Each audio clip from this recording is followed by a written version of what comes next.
Hey, what's up, guys? I am Joe from Workbench, and today we're going to talk about how to make an ugly sweater inside of After Effects.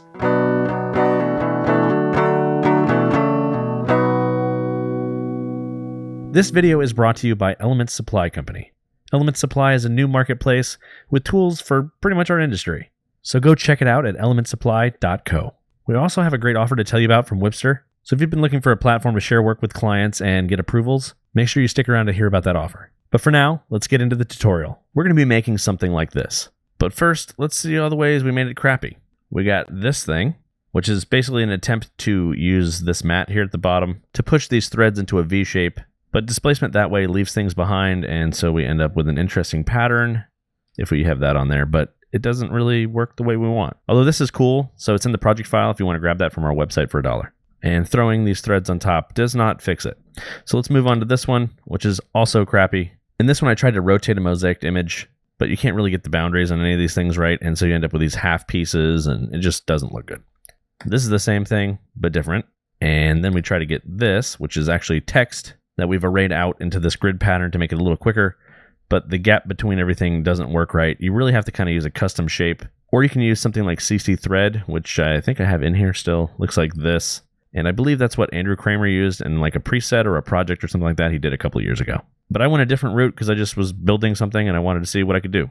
So I drew my own shape. So let's make a new comp and we'll leave it at 2000 by 2000. I'll put in a new rectangle. We will make this guy 10 by 20, which is basically the size of the thread that I was using.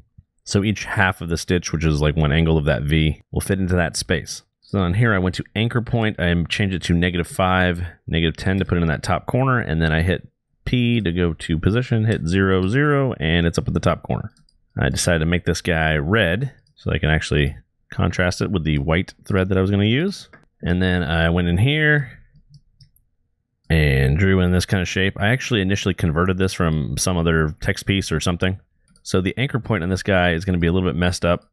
So in the one that's in the other comp, I basically added a repeater and flipped this thing. But what I'm going to do here instead is just duplicate this shape. And I'm going to set this thing to -100 on this guy, which I think will move this to the other side of the comp. Yeah.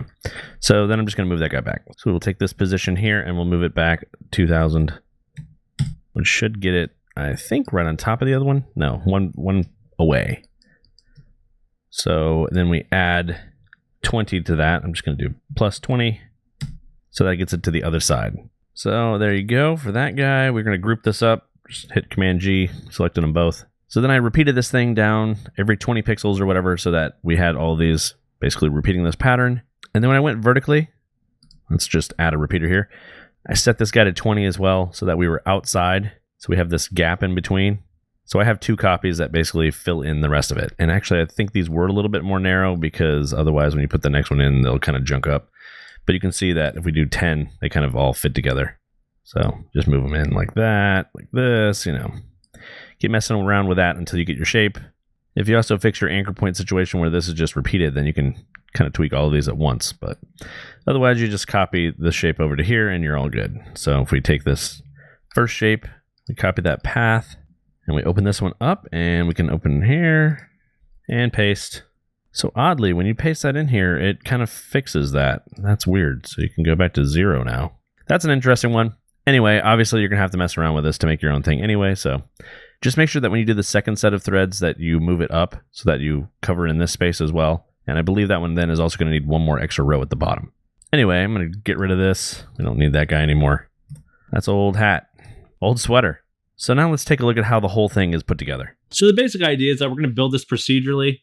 We're going to use this source comp, throw a mosaic on it, and get one set of stitches. And then in the next one, we're going to shift it down so that we get the next row of stitches, mosaic that, shift it back up, and then apply our thread texture to everything. So if we turn these other layers off, you can start to see that. We'll kill that one. So we have a mosaic on here to make sure that every stitch is only one color. And we also have a checkbox so that we can either color the full stitch, which is actually technically the down and then up section, or in this case, we have that turned on to where we can have every line be its own color. I'll show you that expression later. It's pretty simple. Also, make sure to have this thing set to sharp colors because that makes it a little bit better. Otherwise, you get like this weird fuzziness instead of nice sharp colors. So this is Luma matted, with the original stitches that we have, which look like that. And they have a bevel alpha just to give them a little bit of definition. So instead of using alpha matte, we're using luma matte so that we get that into the colors as well. So this other one, the square source, which I will turn on, you can see it fills in the rest so that we can have a nice Festivus for the rest of us. You can see that this is the layer that we're shifting. So the threads are all offset down by 1. So we need to shift our mosaic to match that so that we can have more resolution in our threads. Otherwise we'll have big blocks of color because basically every row will match the one below it. So to accomplish that, I'm using motion tile, although I think you can use offset too. It actually might be a little easier, but all we're going to use is tile center. So you can see this one, instead of being at 1,000, it's at 1,990. So we're moving it up by 10 pixels. We have the same mosaic setup, and then we move it back down 10 pixels from where it was. The reason why I'm using motion tile or offset or whatever instead of using transform is so that we basically duplicate the bottom row or top row depending on which way we shift it, so we don't really lose anything down there. Then other than that offset, we have the same stitch. It has a bevel alpha, and it's also luma matted to the source. And having source like this lets us build this thing procedurally because we can change this graphic inside here in just one place and update the whole thing, which is great because I sent this to my friend Max, who's apparently into knitting, and he was telling me that these go the wrong direction. So that's where this expression comes into play.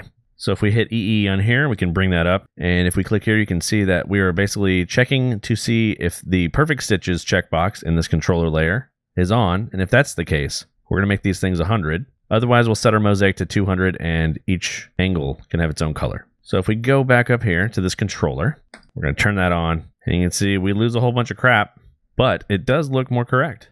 And in case you're wondering, the swap stitch order thing will technically let you reverse it by shifting everything over by 1.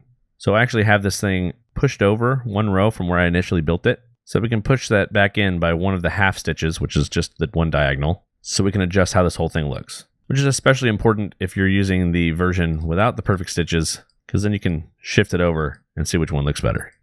This one's actually the more correct one, but it's not perfect.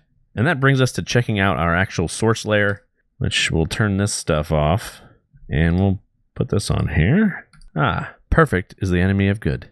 So you can see at the top here I have a guide layer with mosaic on there, and that's just to get us an idea of what this thing will look like. And if you're paying attention, you can see that I have a whole bunch of different text layers that might say the same thing. And the reason for that is that sometimes your text will hit a boundary and it'll look great on one spot and bad on the other. So if I turn off this second perfect, for example, you can see we lose a bunch of stuff. If I go back here, we'll end up with these like half pieces where things are different colors and there's only one line here and all that kind of stuff. But if we go back in here and we turn this guy on, we can come back and get a full letter. This one looks better with the perfect stitches because that's what it's designed for. And we are in the wrong orientation, so let's fix that. And there we go. So that's the base of the effect. So the next thing we're going to do is we're going to add some realism by messing this up a little bit. It's obviously too clinical and too perfect, so we need to make it real world. So to accomplish that, we're going to start adding some more lighting kind of effects to this thing. So let's click on this layer, turn that on, and you can see between the two of these, one goes from being kind of too perfect to being more like actual fabric. And we accomplish that in 2 ways. One, we're using roughen edges, and you can see that kind of gives us a more knit texture. Then we're also adding CC glass using the alpha. So since this is an adjustment layer, we're using the alpha of everything below it. Turn that on, you can darken things up. Keep in mind CC glass doesn't have any sort of edge repeating stuff. So you'll notice that I have displacement set to 0.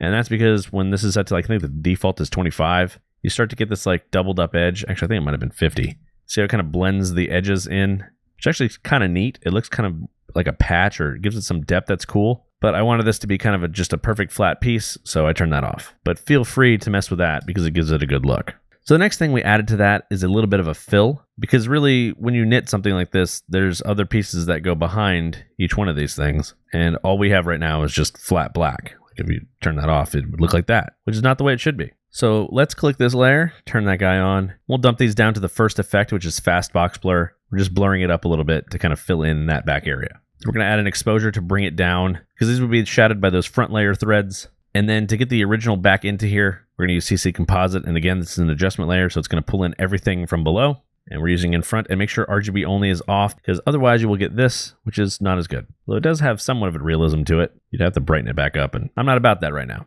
So even though we have a little bit of variation of texture in here, it's still not perfect. So let's add one more layer on top. We're calling this thing Fuzz. And now you can see we've really gotten that thready vibe to it. If I turn that on and off, you can see we kind of blend some things in here. And that's because we're using CC Hair. Make sure you add some noise to that guy. And we're just using the alpha to map this.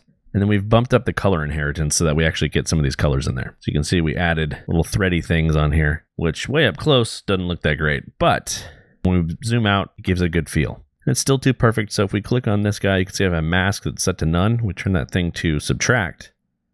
We can start to really mess this thing up. And now it's perfect. So let's talk about Whipster.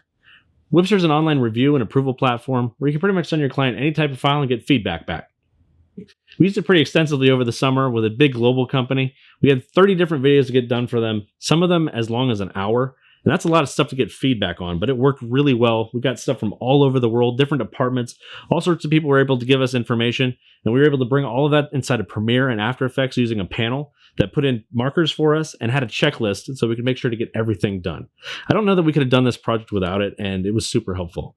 Anyway, if that sounds appealing to you, use our link down below to get a free 5 gig plan with 2 seats so you can check it out and see if it works for you. Anyway, that's pretty much it. I hope you guys like this one. If you guys like this video, make sure to subscribe. And if you'd like to help support what we do, check out workbench.tv/support. Make sure to check out Element Supply at elementsupply.co. Check out our blog at workbench.tv/blog. And as always, I am Joe, and we'll see you guys next time.